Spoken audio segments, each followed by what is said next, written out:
आज हम मौजूद हैं राजगढ़ शहर से होकर गुजरने वाली रामगंज मंडी टू भोपाल की रेलवे लाइन ट्रैक पर। इसका ये अभी निर्माणाधीन है, यहाँ पर काम चल रहा है।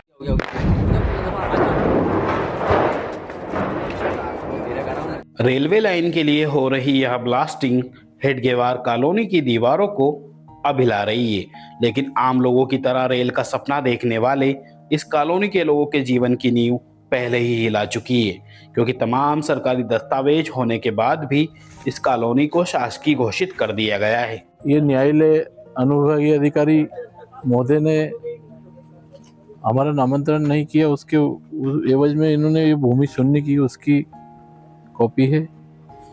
आरएसएस के संस्थापक डॉक्टर केशव बलिराम हेडगेवार के नाम पर बसी इस कॉलोनी के लोगों ने कॉलोनाइजर की रजिस्ट्री देखी और तमाम अनुमति व सरकारी दस्तावेज देखकर बैंक से लोन लेकर घर बनाए। लेकिन वर्ष 2016 के बाद इनसे कहा गया कि रजिस्ट्री शून्य है और अब फिलहाल 9 मकानों को हटाया जाएगा, वो भी सिर्फ मकान का पैसा देकर, जमीन का नहीं। सैलून संचालन करने वाले महेश सेन कहते हैं, हमने सरकार के कागज देखकर घर बनाया, आज वही कागज किसी काम के नहीं है। आज कोई भी व्यक्ति जब जमीन खरीदता है तो यही देखता है कि वो जमीन वैध है या अवैध है।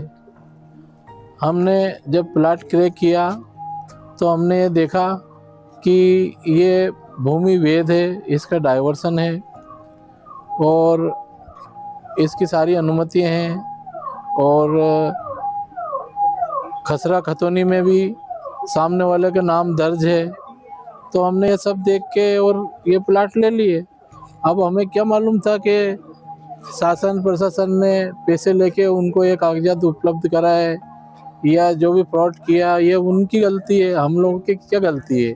अब आप ही बताइए कि अब हम ऐसे में हमारे परिवार को लेके कहाँ जाएं हैं।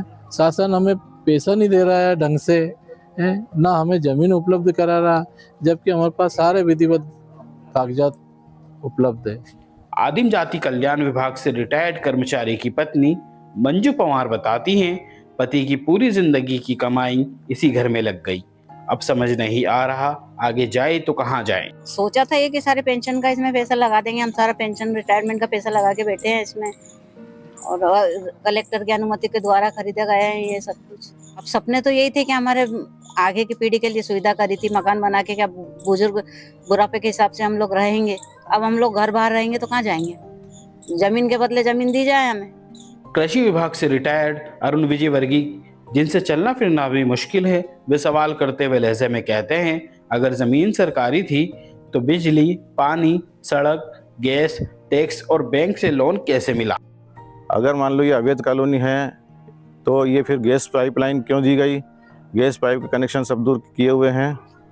आज स्थिति ये है कि मैं रिटायर हो चुका हूँ कृषि विभाग से, है ना, और उसके बाद मैं घर में अकेला आदमी हूँ।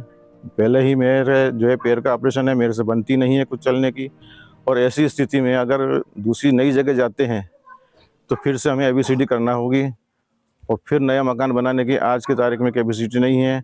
वहीं कॉलोनी में रहने वाले प्रशांत शर्मा कहते हैं, करीब 25 साल पुरानी कॉलोनी है, आज 9 मकान चिन्हित हैं, लेकिन डर पूरे इलाके को सता रहा है। 779/2/1 जो कि ये जिसमें हेडगेवार कॉलोनी बसी हुई है। अभी कंस्ट्रक्टेड मकान 62-63 मकान है, बाकी प्लॉट है आवासीय सारे, जिसमें रहवासी हैं वो करीबन 62-63 मकान है।